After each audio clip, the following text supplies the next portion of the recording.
بسم اللہ الرحمن الرحیم۔ معزز سامعین السلام علیکم۔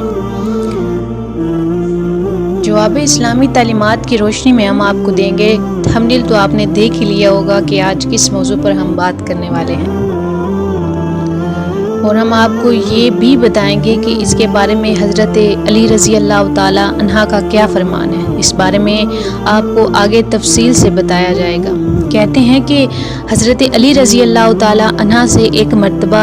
ایک عورت نے اپنے گھر کی پریشانیاں بیان کی اور فرمایا کہ مجھے سمجھ نہیں آتی کہ ہمارے گھر میں کیوں بے برکتی ہوتی ہے۔ اس پر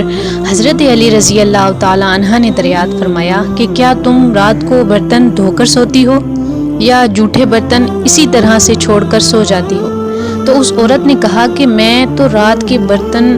ویسے ہی چھوڑ کر سو جاتی ہوں۔ تو اس پر حضرت علی رضی اللہ تعالی عنہ نے فرمایا کہ تمہارے گھر میں پریشانیوں اور بے برکتی کی وجہ یہی ہے، اسی لیے رات کو برتن صاف کر کے سویا کرو۔ اس بات سے معلوم ہوا کہ رات کو جھوٹے برتن نہیں چھوڑنے چاہیے، اور اس بارے میں سائنس کا بھی یہ کہنا ہے کہ اگر برتنوں کو زیادہ دیر کے لیے گندا چھوڑ دیا جائے تو اس میں نقصان دہ قسم کی بیکٹیریا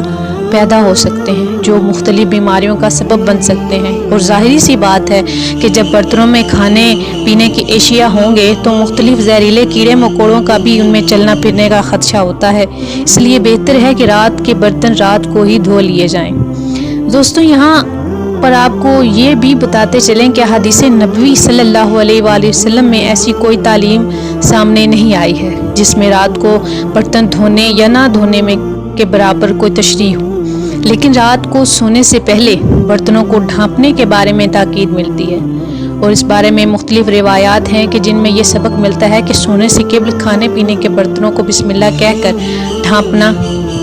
چاہیے۔ اگر کوئی چیز نہ ملے تو کم از کم ایک لکڑی ہی صحیح بسم اللہ کہہ کر اس پر رکھ دی جائے، اس لیے کہ شیطان بند دروازوں کو اور ڈھکے ہوئے برتنوں کو نہیں چھوتا۔ ایک اور حدیث میں آپ صلی اللہ علیہ وآلہ وسلم نے اس کا سبب یہ بیان فرمایا ہے کہ سال میں ایک رات ایسی آتی ہے جس میں وبا اور بلا نازل ہوتی ہیں، اور جو اس چیز کا منہ بند نہ ہو، وہ برتن ڈھکا ہوا نہ ہو، اس میں یہ وبا اتر جاتی ہے۔ کتنی بڑی حکمت ہے پیارے نبی صلی اللہ علیہ وآلہ وسلم کی پیاری سنتوں میں، اس لیے ہمیں چاہیے کہ ان سنتوں کو اپنا پکا معمول بنا لیا جائے تاکہ ہم ہر قسم کی مصیبت سے اپنے آپ کو محفوظ رکھ سکیں۔ اللہ سے دعا ہے کہ اللہ ہمیں آقا علیہ الصلوۃ والسلام کی تعلیمات پر عمل کی توفیق عطا فرمائے، آمین۔